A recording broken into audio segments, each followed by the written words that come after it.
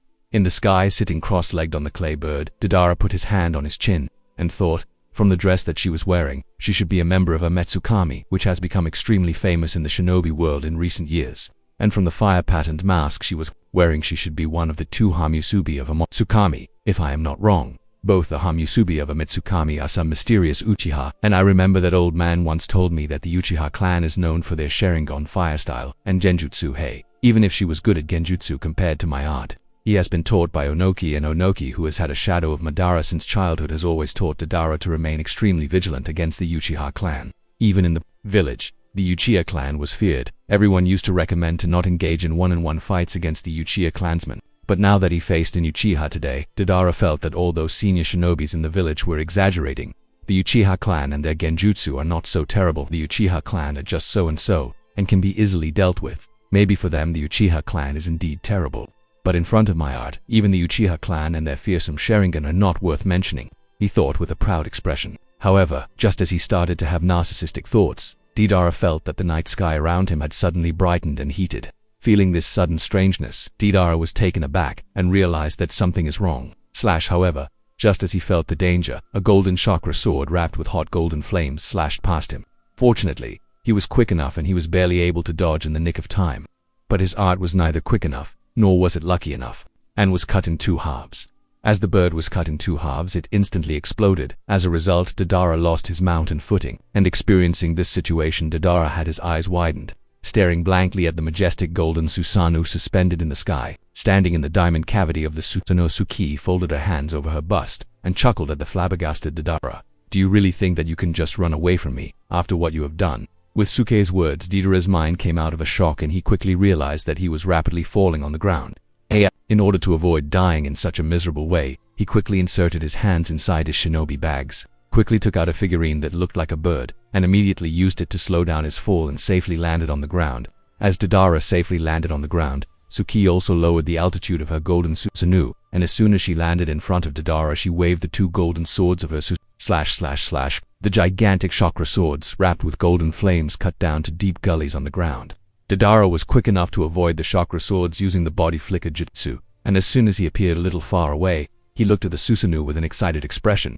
Is the legendary Susanoo of the Uchiha clan who the old man talked about? Hey, it's really frightening and scary and fascinating too. But my art is not in fur. Whoosh Duda didn't have the opportunity to finish his words, as Suki directly broke out of the Susanoo, then used a quick body flicker jutsu to rush towards Deidara and slashed towards him with the kunai in her hand. At this time, Deidara's attention was still on the dazzling and majestic Susanoo, and he didn't expect Homusubi to appear in front of him in this way, so he was not completely prepared and was barely able to put his hand over his heart, using the instinctive urge to protect his life spurt. The kunai did its job and blood splashed along with the blood. A lot of flesh from Deidara's hand also fell on the ground. Deidara gritted his teeth as he felt the sharp pain, and while resisting the urge to shout, he quickly retreated behind and threw out dozens of spiders towards Homusubi with his other hand. Suki looked at Deidara, who was fleeing in panic, and instead of choosing to pursue him, she picked up the blood and flesh of Deidara that had fallen on the ground and carefully stored it in an isolated storage scroll. And while doing so, she did not let down her guard and also activated the Suki. At this time, the dozens of white spiders that Deidara had thrown reached Suki. The fleeing Deidara saw this, and while resisting the pain, he hurriedly weaved the hand signs Katsu boom, boom boom boom, boom boom, boom. Instantly, all the white spiders approaching Suki exploded. The smoke quickly dispersed and revealed the unscathed Susanoo. Deidara looked at the unaffected Susanoo with a terrified expression. From inside the Susanoo, Suki looked at Deidara and muttered with a thoughtful expression, "Clay clones are really unique. Well, at least their durability is very high when compared to the shadow clones." Obviously, the terrified Deidara before Suki was a clone of Deidara made from the explosive clay. The Deidara is hurriedly escaping the battlefield under the cover of the clone that he created when the dozens of spiders exploded and created a cover of smoke. Seeing Homusubi looking at him, the clay clone of Deidara stepped back with a frightened expression and questioned, "Hey, I have had no business with Yamatsukami before, nor have I done anything to offend your organization, so why are you people looking for me?" Suki again used the Susanoo, and as the armor of the golden Susanoo took shape around her, she said in an indifferent tone, "Oh, would you please stop with the act? Your stupid acting won't fool anyone the second time." After speaking such words, she didn't wait even a single moment and directly flicked her fingers, the golden lotus of hell. Whoosh, and as soon as she did so, instantly, golden flames started to rise all over their surroundings and rose up to several hundred meters in height. Instantly, the surroundings were filled with high-temperature golden flames that seemed to engulf and dissolve everything into oblivion that was unfortunate enough to be within the immediate range effect. The golden lotus of hell is Suki's new ninjutsu, and what's special about this ninjutsu is that it does not require hand signs. So, casting it takes close to no time, and as soon as it is used, will instantly create a sea of fire within a 100-meter radius around Suki. Deidara's clay clone was within the range that Suki's ninjutsu covered, and under the extreme heat of the golden flames, it instantly melted and deformed into a slime-like substance. At the same time, its ability to explode was also lost. Far away, The real Deidara, while hiding in the ground, dementedly looked at the golden Susanoo, bathing in the golden flames, looking like the golden god of war and fire, and couldn't help but think, can fire and burning also be so beautiful? But as soon as this thought came into his mind, he hurriedly covered his eyes with both hands like a shy girl and scolded himself. No, Deidara, what are you thinking? You cannot admire someone else's art in something that has nothing to do with the explosion. In the world, only explosions are true art. However, even if he tried to stop himself from admiring the beautiful scenery before him, he still couldn't help but peek through the gap between his fingers and exclaim while looking at the golden goddess of war and fire with a blush on his face. She is so powerful. Perhaps only the members of a Matsukami are so powerful. She really is worthy of being called an artist. However, even if that is the case, I will not lose. Today I accept my defeat. But this is not the end. Damn it, just you wait. I will make you witness the true ultimate art. After making such an affirmation to himself and a secret declaration to Homusubi, Deidara looked at Homusubi once, then retracted back inside the ground and fled the area in panic while using the hiding like mole technique. Back at the battlefield, Humph, I'll spare you this time because I am using your cells to create a clone. But the next time we meet, I swear I will make you cry, Suki muttered with a cold snort, then dispersed the Susanoo as well as extinguished the golden flames. For her, collecting Deidara's cells was the highest priority task. And that has already been completed. Other matters are all secondary, and they are not so important. Moreover, Suki also knows that if she were to drive Deidara into an extreme corner, then there is a very good chance that he might do something extremely crazy, the consequences of which even she might have to suffer. As the saying goes, the cornered rat will bite the cat, and if Deidara is also driven into an extreme corner, then the consequences might not be so pretty, and Suki is unwilling to take unnecessary risks if it is not required. One must know that in this accursed shinobi world, there are thousands if not millions of things that can overturn the ship into a gutter. Therefore, one must always remain composed and cautious. With this understood, after Deidara escaped the battlefield, Suki looked at the cell sample in her hand, then nodded to herself and she too left the battlefield. A few days later, it has already been a few days since Deidara was bullied by the female Homusubi of Amatsukami, and after escaping from that battlefield near the fire temple, he carefully and slowly traveled towards the border of the land of fire. And after days of travel, he finally reached the border while using the hiding like a mole technique. After crossing the border, Deidara crawled out of the ground, and while making sure that he wasn't followed, he dusted his body as well as clothes and muttered to himself, if only Homusubi was so powerful, then I can't even imagine the true strength of the entire Amatsukami organization. And in this way, the Akatsuki organization that can rival the Amatsukami organization should also be equally powerful and is probably not easy to mess with. If I want to remain alive and continue to pursue my art, it would be best to avoid these difficult people. Although Deidara said this, the Lady Luck wasn't on his side this time, and as fate would have it, just as he convinced himself to stay away from the Amatsukami organization and Akatsuki organization, 3 people, each wearing the turtle-necked black cloak with red cloud prints and a wooden hat with 2 bells, walked in front of him. These people are none other than the members of the Akatsuki organization, and looking at their faces, one can identify them as Uchiha Shinichi, the Rognin from Konohagakure, the immortal Kakuzu, the Rognin from Takigakure, and finally the Sandame Kazukichi killer Sasori of the Red Sand. Walking in front of Deidara, Shinichi took off his hat to reveal his Sharingan, and then while looking at Deidara with them, he said with an annoyed and lazy expression, "Hey kid, you are Deidara the Rognin from Iwagakia, right? Now that I look at you so closely, I must say, you are a real piece of work. And such a troublesome guy. It took us so long to finally locate you. Now if you don't join the Akatsuki." Before Shinichi could even finish his words, Deidara in front of suddenly expanded like a balloon as if it was about to burst out. Huh, what the hell? Seeing such a scene, whether it was Shinichi or Kakuzu or Sasori, each of the 3 of them was taken aback and at a complete loss. They didn't have to remain stupefied for very long, as suddenly the expanding Deidara before them exploded. Boom, boom, boom. The explosion shook the entire forest, and the resulting shock waves made the surrounding forest a mess. The after effects felt as if an extremely terrifying storm had just passed through the forest. After a long time, the shock waves caused by the explosion subsided, and the smoke cleared to reveal the miserable situation of the 3 members of the Akatsuki organization. Shinichi was kneeling on the ground and panting heavily. As the semi-destroyed green Susanoo started to disperse, he got up and cursed. Fuck, does that guy have some problem with his brain? Why did he explode as soon as we met him? I hadn't even finished my words. Sasori crawled out of the Haruko puppet and said coldly, "Don't complain, and start searching for Kakuzu. I just hope that he is still alive. Otherwise we will be answerable to Nagato.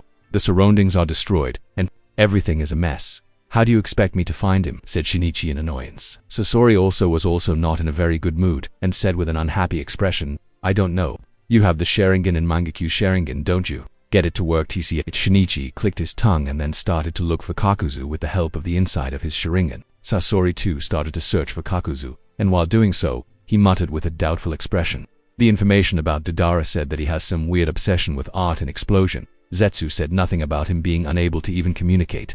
It's strange. Crack. At this moment, the ground cracked, and Kakuzu with an embarrassed appearance climbed out of it. Kakuzu's appearance was most miserable among the three. Shinichi only suffered from slight chakra exhaustion, while Sasori was also safe. It's just that one of his puppets was destroyed, and now he would have to work on it again to repair it.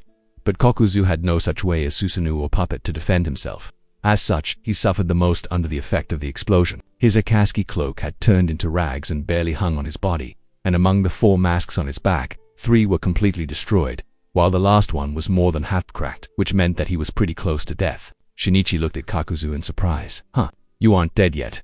Kakuzu snorted and said viciously, that kid Deidara, his heart is mine, Sasori, and I'll keep the body. There is no need to recruit such a lunatic into the organization. It would save everyone the trouble if we directly deal with him. Shinichi chuckled. Now we are talking. Far away from the site of an explosion. Having escaped the site of the explosion by once again using the cover of the clay clone, Deidara again crawled out of the ground with a speechless expression, and couldn't help but mutter to himself in doubt, what the hell is going on? Why are such people coming after me one after another? Deidara completely understands that if he hadn't directly used body replacement jutsu with an explosion clone, he would have had to face those 3 members of the Akatsuki organization, and the result of the battle need not be guessed. It would have been his defeat. And considering the possibility that those 3 of them might still be after him and hadn't given up, Deidara quickly created another clay bird and hurriedly jumped on it and left the area. Currently, he is extremely nervous and frightened and continued to watch the surroundings alertly to make sure that no one is coming after him. Otherwise, he would be done for. At this moment, Deidara just wants to get as far away from this. TCH, the shinobi world is becoming more and more dangerous now. It's no longer safe enough to wander around alone. Let's go back to the village to live peacefully and apologize to the old man. With this in mind, Deidara changed his next course and went in the direction of the Land of Rock.